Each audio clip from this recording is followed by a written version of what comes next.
Hello po! Magandang hapon po sa inyong lahat. Welcome again to my Samut-Sari, Pinay in Taiwan. So, nakakain na po ba kayo? Ang oras po ngayon is 1:30. So, I hope na nakakain na po kayong lahat dyan.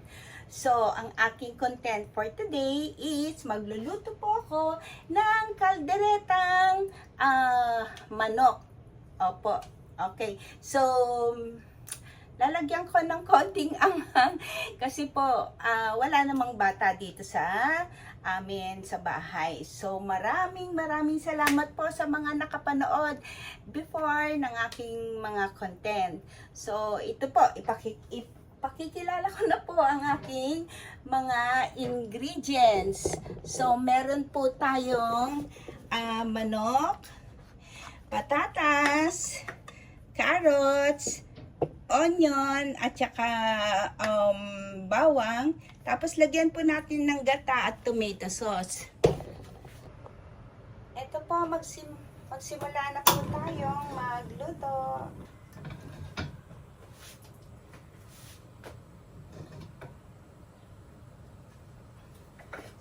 So, lagay na po natin yung bawang at sibuyas. Kailangan po natin yung apoy.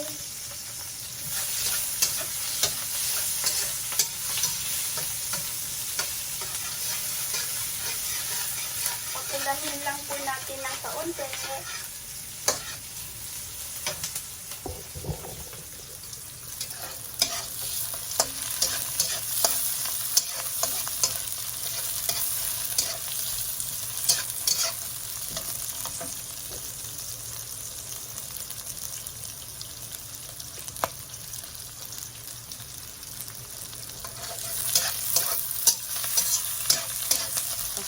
Tapos, ilagay na po natin itong manok.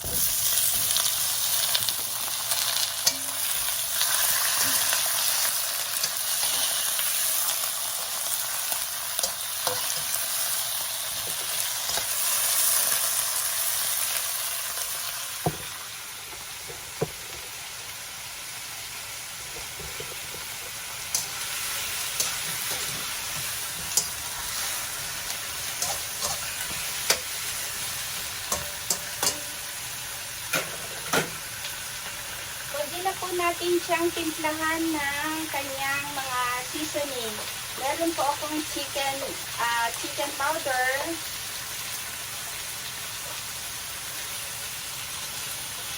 paminta po,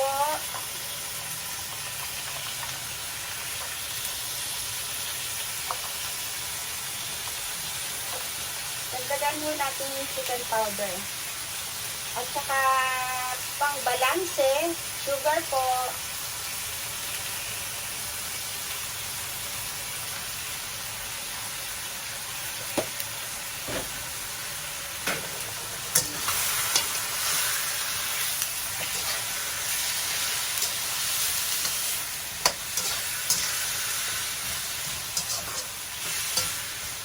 Fried lang po natin ng konti siya.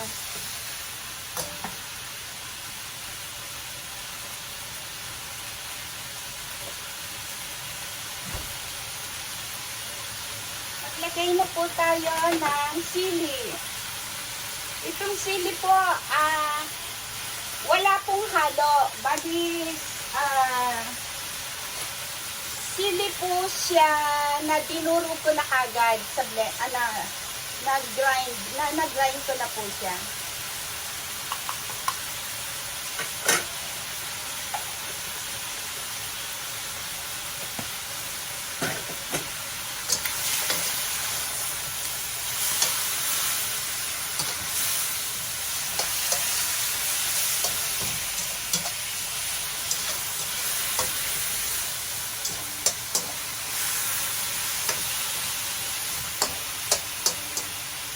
Since na madali lang po maluto tong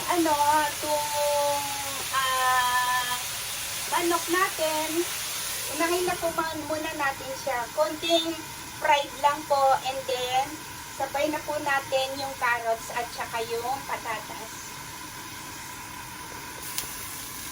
Okay po, tingnan na po natin.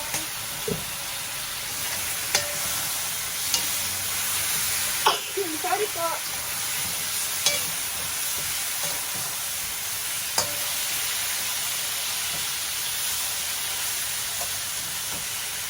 Malagay na po natin ang ating carrots.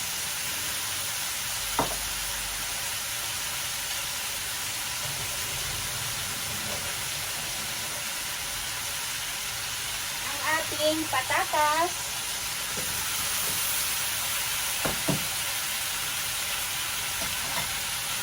So, ang ating tomato sauce.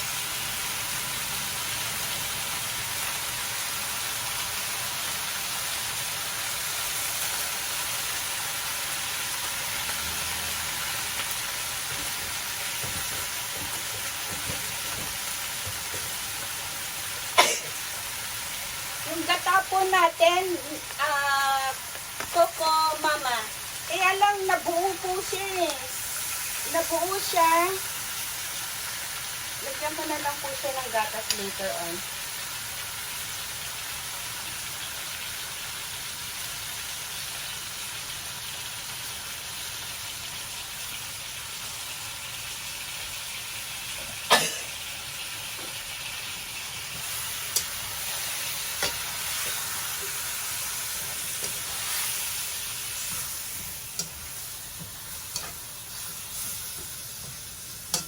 Ayan, ano na po siya. Lagyan po natin siya ng sabaw, konting tubig.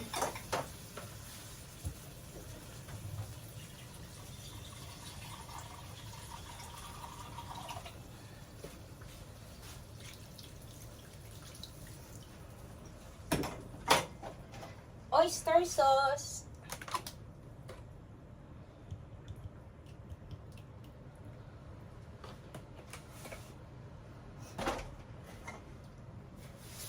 Then, hintayin po natin siyang kumulo at lumambot yung kanyang manok at saka yung kanyang potato at carrots. Kung kulang pa po sa gata, later on mag-a-adjust po tayo. So, hintayin po natin siyang kumulo.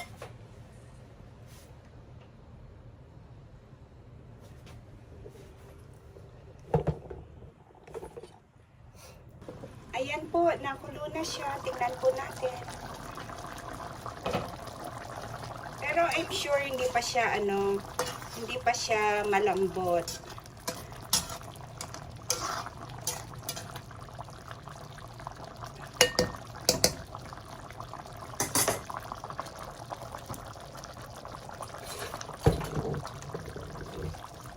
Tingnan po natin.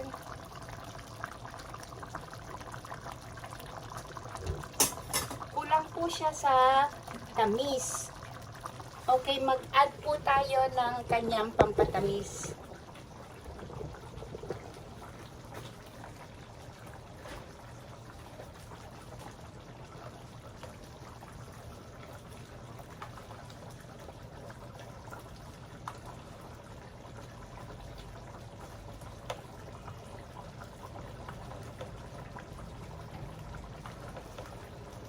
Maliliit na spoon lang po. Maliit kasi na spoon, kaya maraming takal.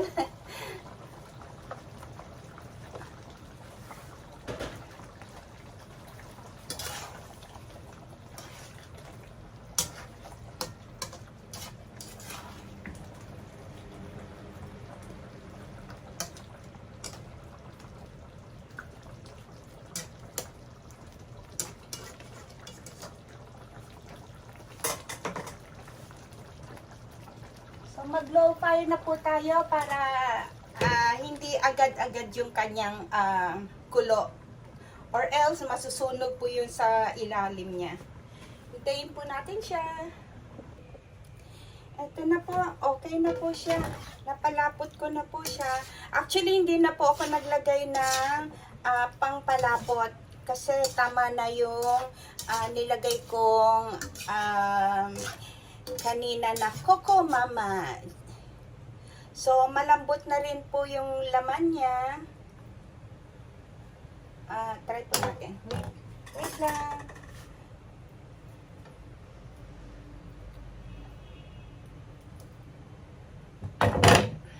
Yung carrots, malambot na rin po.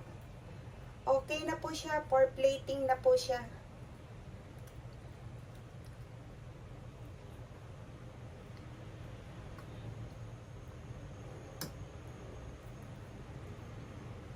Okay, for plating na po siya. Hello po. Ito, ang init-init dito. Grabe po ang pawis ko, lagatak. Pero ito na po ang ating kalderetang manok. Chicken kaldereta po. Okay, natikman ko na po siya. Tamang-tama po yung kanyang lasa, alat, asim, dahil po sa tomato paste, tsaka sa kanyang gata. Gata po ang nilagay ko, hindi po yung gatas. I hope na naibigan nyo ang aking content for today. At maraming salamat po. Sana po patuloy nyo po akong panoorin. Yung mga hindi pa po nakakapag-subscribe, please pa-subscribe naman po. And pa-likes and share. Okay. Have a good day to all of you. I love you all. Mga kasamot-sari, mga kasisi, ka-brothers, ka-sister. I love you all. Okay. Thank you po. Mwah.